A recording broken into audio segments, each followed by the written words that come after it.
여러분 안녕하십니까? 채널 K 뉴스입니다. 세제 개편안 단일안이 마련됐습니다. 이제 오바마케어 가입은 의무가 아니고 선택이 됩니다. 무보험자가 대폭 늘어날 전망입니다. 최근 상하원을 통과한 세제 개편안은 각기 내용이 크게 달라 연방 상하원 공화당이 단일안으로 마련했습니다. 단일안은 오바마케어 가입 의무와 폐지 조항을 담았으며 현행 35%인 법인세 최고 세율은 21%로 낮췄습니다. 원안의 20%보다 1%포인트 높은 것입니다. 하지만 도입 시기를 놓고는 하원은 내년부터, 상원은 2019년부터 도입할 것을 주장하고 있어 단일안 표결에 앞서 합의점을 찾아야 합니다. 또 개인소득 최고세율은 현 39%에서 37%로 하향 조정했습니다. 모기지 이자 공제는 현재 100만 달러까지 해서 75만 달러로 줄어듭니다. 하원안 50만 달러보다는 높은 것이지만 현행을 유지했던 상원안보다는 25만 달러가 줄어든 것입니다. 주정부에 납부하는 소득세나 판매세 또는 재산세에 대한 공제는 10,000달러까지 허용하기로 했습니다. 납세자는 항목 2개 중 하나만 공제받을 수 있습니다.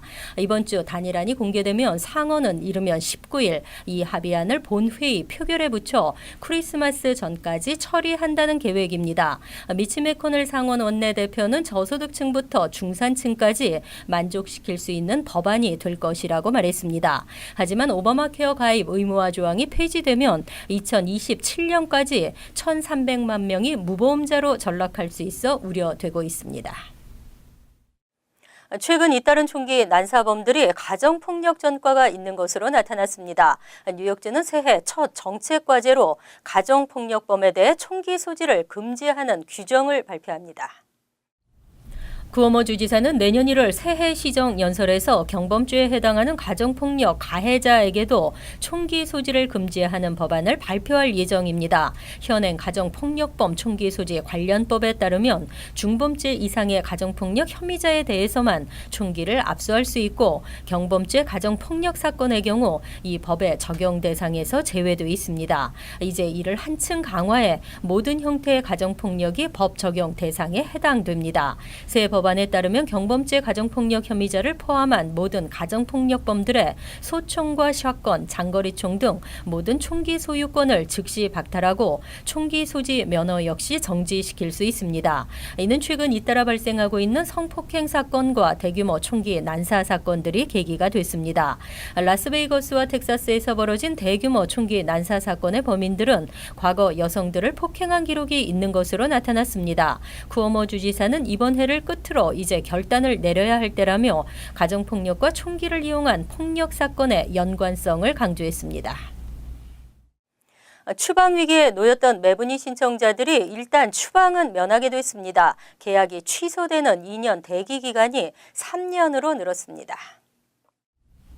매분이 프로그램으로 입대 후 대기 기간이 길어지면서 추방 위기에 처한 신청자들이 추방 위기에서 벗어날 수 있게 됐습니다. 입대 후 계약 연장을 하지 않아 입대 계약이 취소되는 대기 기간을 현행 2년에서 3년으로 1년 더 연장했습니다. 이에 따라 지난해부터 강화된 신원 조사 지연으로 기초 군사 훈련을 받기 위해 2년 넘게 기다리다 체류 신분이 만료된 장기 대기자들이 추방 위기에서 최대 1년간 벗어날 수 있게 됐습니다. 당초 국방부는 입대 대기 기간이 길어지면서 추방 위기에 놓인 이들이 1,000여 명에 달한다고 밝힌 바 있습니다. 이미 계약 취소 통보를 받은 이들은 제외되고 취소 통보를 받지 않은 이들에게 혜택이 주어집니다. 얼마나 많은 이들이 혜택을 받을지는 미지수입니다. 2008년부터 시행된 매분이 프로그램을 통해 미군에 입대한 외국인은 1,400명에 달합니다. 그러나 지난해부터 신원조사가 대폭 강화돼 이들의 입대가 지연됐습니다. 대기 기간을 넘긴 이들이 추방 위기에 처하게 된 것입니다.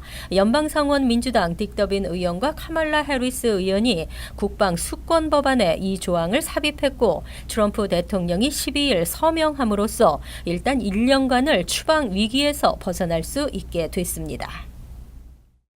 연준이 지난 3월과 6월에 이어 세 번째 기준금리를 0.25%포인트 인상했습니다. 경제가 견조한 성장을 지속한다고 판단했습니다. 하지만 우려의 시각도 있습니다. 13일 연준은 이틀간의 연방공개시장위원회 회의에서 올해 들어 세 번째 금리 인상 결정을 발표했습니다. 증시와 노동시장의 호조, 산업투자 증가 등 경제에 자신감이 반영됐습니다. 이에 따라 기준금리가 기존 1에서 1.25%에서 1.25에서 1.50%로 오르면서 최고 포인트가 한국은행의 기준금리와도 같아졌습니다. 내년 한미 간 금리의 역전 가능성도 제기됐습니다. 현 연준 이사이며 차기 연준 의장이 될 제롬 파월 이사도 그동안 꾸준히 12월 금리 인상 가능성을 시사한 바 있습니다. 시장의 관심은 벌써부터 내년 금리의 인상 속도에 맞춰지고 있습니다. 내년에는 세 차례 금리 인상 가능성이 제기됐습니다. 연준의 지난 9월 전망치와 일치하는 것입니다. 시장 일각에서는 내년 금리 인상 속도가 빨라질 수 있다는 관측이 나오고 있습니다. 하지만 경제 전문 매체 마켓워치는 몇몇 연준 위원들이 노동시장 호조에도 불구하고 물가 상승 압력이 여전히 낮아 목표치에 미달하고 있다는 점에 우려를 나타냈다고 전했습니다. 연준은 내년 물가 상승률은 1.9% 소폭 오르고 GDP는 2.5%로 상향 조정했으며 실업률은 3.9%로 내려갈 것으로 전망했습니다. 뉴저지 포트리 한인회가 어제 저녁 정기 총회를 개최하고 새 회장과 이사장을 선출했습니다. 홍은주 신임 회장은 한인 커뮤니티 발전에 공헌한 선배들에게 감사를 표하고 차세대에게 모범이 되는 한인회가 되도록 노력하겠다고 밝혔습니다. 지한샘 기자입니다. 뉴저지 포트리 한인회가 홍은주 전 부회장을 차기 회장으로 선출하고 새 출발을 다짐했습니다.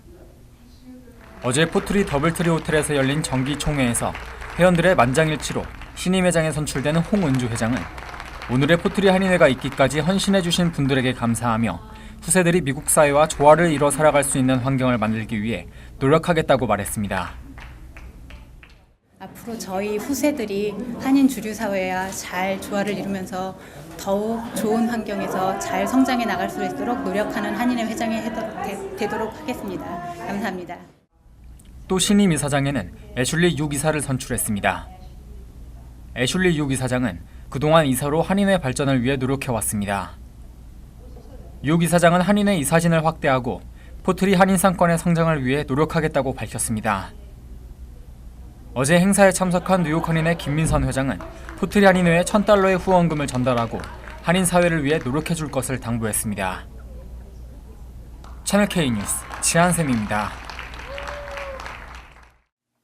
최저임금 인상과 식당 위생 사이의 상관관계에 대한 연구 결과가 나왔습니다. 임금이 오르면 업주는 직원 수를 줄일 수밖에 없고 이는 식당의 위생과 직결돼 위생 상태가 나빠질 수밖에 없다는 것입니다. 법정 최저임금 인상이 노동 집약적 요식업체 위생 규정 위반과 비례한다는 연구 결과가 나왔습니다. 13일 경제 전문 매체 크레인스 뉴욕에 따르면 인디애나 볼 주립대가 워싱턴주 시애틀의 실태를 연구한 결과 최저임금이 시간당 $1 인상될 때마다 식당의 위생 규정 위반 적발 건수는 6.4% 증가했습니다. 경미한 위반의 경우는 2배나 더 많은 15.3%나 됐습니다. 최저임금 인상은 식당 업주 들이 인력을 감축할 수밖에 없게 만들고 위생 상태 악화를 감수하면서도 인건비를 줄여 식당 운영 비용을 낮추려는 경향이 뚜렷하다는 설명입니다. 패스트푸드 레스토랑의 경우는 예외였습니다. 버거킹, 맥도널드, 서브웨이 등은 위생 규정 위반 실태와 최저임금 인상과의 상관관계가 없는 것으로 조사됐습니다. 실제 최저임금이 크게 오른 뉴욕시도 올해 위생 등급 A를 받은 식당이 전년 대비 감소한 것으로 나타났습니다. 크레인스 뉴욕에 따르면 올해 위생 등급 A를 받은 식당은 64.5%로 지난해에 비해 3%포인트 감소했습니다. 위생 규정 위반에 따른 벌점도 평균 15.5점으로 11% 높아졌습니다. 폐업으로 이어진 요식업체도 2.8%에 달했습니다. 미국 여권 발급 규정이 강화됩니다. 성범죄 전과자의 여권은 무효화될 수 있고 발급 거부될 수 있으며 발급이 되더라도 성범죄 전과 기록이 표시됩니다. 14일 국무부는 여권 무효화 및 발급 제한 대상을 다른 범죄 전과자까지 확대한 여권 발급 규정 개선안을 연방 관보에 게재했습니다. 국민들의 의견을 수렴해 백악관 예산관리국의 승인을 거쳐 시행에 들어간다는 계획입니다. 국무부는 지난달부터 아동 성범죄 전과자들의 여권을 취소하는 국제매건법을 시행하고 있습니다. 뉴저지에서 살던 7살 성폭력 피해 소녀 메건 칸카의 이름을 딴 것입니다.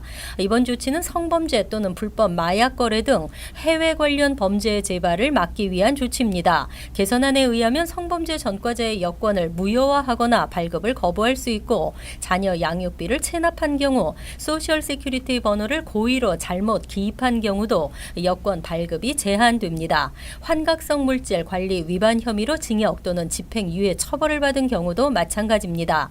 다만 긴급 사항일 경우 미국으로 돌아오는 목적에 한해 새 여권을 발급받을 수 있습니다. 하지만 성범죄 전과자들의 여권 뒷표지 안쪽에는 해당 여권 소지자는 미성년 대상 성범죄 전과자로서 형법에 따른 성범죄 처벌 조치를 받고 있다는 문구가 적히게 됩니다. 명문대 조기 전형 합격률이 올해 역대 최저를 나타냈습니다. 하버드대 아시안 합격률은 증가했습니다. 프린스턴 대학의 경우 조기 지원 응시자 총 5,402명 중 799명이 합격 통지를 받으면서 조기대 합격률은 14.7%를 기록했습니다. 하지만 이는 지난해 15.4%에 비해 더 낮아진 것입니다. 2011년 조기 합격률 21.1%와 비교해서는 무려 6.5%포인트 감소한 것입니다. 조기 전형 합격자의 60%는 재정 보조를 받는 학생이며 평균 그랜트 금액은 $52,000로 나타났습니다. 합격자의 성비는 여성과 남성이 각각 50%였으며 유학생은 전체 합격자의 11%를 차지했습니다. 하버드 대학도 올해 조기 전형 합격률이 14.5%로 역대 최저 기록을 나타냈습니다. 총 6,630명이 지원해 14.5%인 964명이 합격했습니다. 불합격 통지를 받은 학생이 661명, 4,882명은 정시 전형으로 넘어갔습니다. 아시안 합격자는 지난해 21.7%에서 올해 24.2%로 2.5%포인트 증가를 기록하며 인종별 가장 큰 폭으로 증가했습니다. 흑인 학생도 전년도에 비해 1.3%포인트 증가를 나타냈습니다. 이어서 LA 지역 한인사회 소식입니다. LA시가 모든 부동산 개발 사업에 수수료를 부과하는 내용을 통과시키며 본격적으로 주택난 해소에 나섰습니다. LA시 의회는 오늘 지역 내 치솟는 렌트 가격과 주택난을 해결하기 위한 재원 마련을 위해 주거용이나 상업용 등 모든 부동산 개발 사업에 일정의 개발 부담금을 부과하는 내용의 조례안을 만장일치로 통과시켰습니다. 조례안에 따르면 부동산 개발 업체는 건물 신축 사업에 대해 주거용 건물의 경우 스퀘어피트당 최대 $15, 상업용 건물의 경우 스퀘어피트당 최대 $5를 부담해야 합니다. LA 주택 커뮤니티 투자국은 부동산 개발 분담금을 통해 연간 최대 $1억 1,400의 추가 재원이 확보될 것으로 전망되며 이는 심각한 주택난에 시달리고 있는 저소득층의 주택 문제 해결에 도움이 될 것으로 기대했습니다. 하지만 일각에서는 건축업계가 부동산 개발 분담금을 부담할 경우 전체 건설 비용 상승으로 이어져 신축 개발을 둔화시키고 주택 소유주들이 수수료 부담을 세입자들에게 넘기며 결국 저소득층이 피해를 입을 것이라는 우려도 나오고 있습니다. 국립공원 입장료 인상이 추진되고 있는 가운데 국립공원국이 무료 입장이 가능한 날을 대폭 줄일 예정입니다.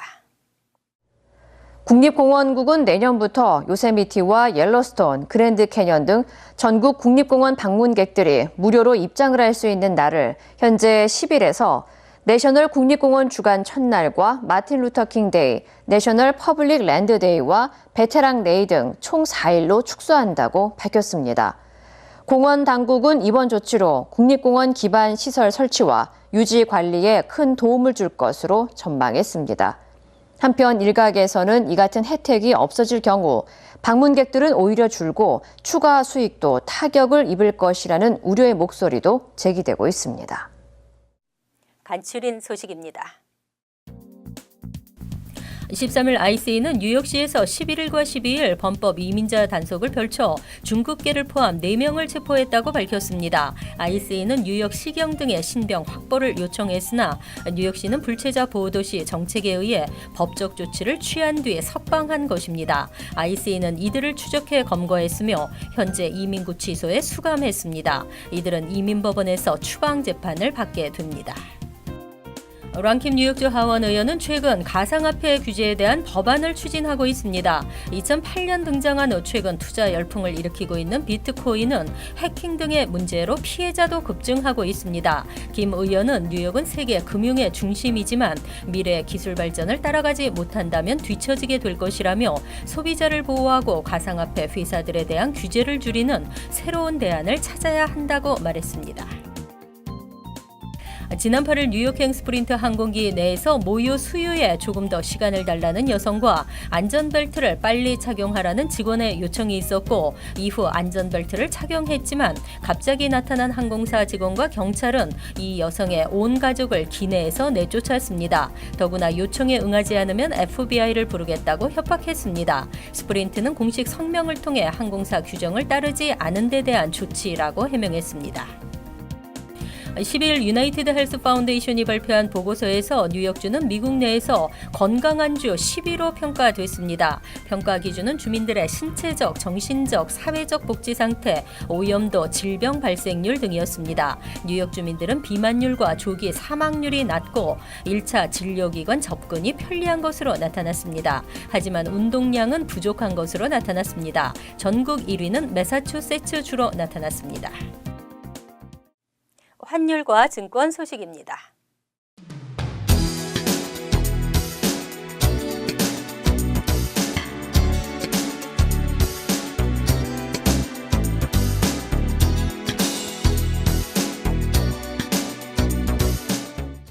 이어서 날씨입니다. 금요일은 대체로 흐린 날씨에 춥겠습니다. 낮 최고 기온은 31도, 섭씨 영하 1도, 밤 최저 기온은 26도, 섭씨 영하 3도로 예상됩니다. 토요일은 간간히 구름이 끼는 대체로 맑은 날씨를 보이겠습니다. 일요일은 대체로 맑겠지만 차차 흐려지겠습니다. 이상으로 채널K 뉴스를 마칩니다. 채널K와 함께 편안한 하루 되시기 바랍니다.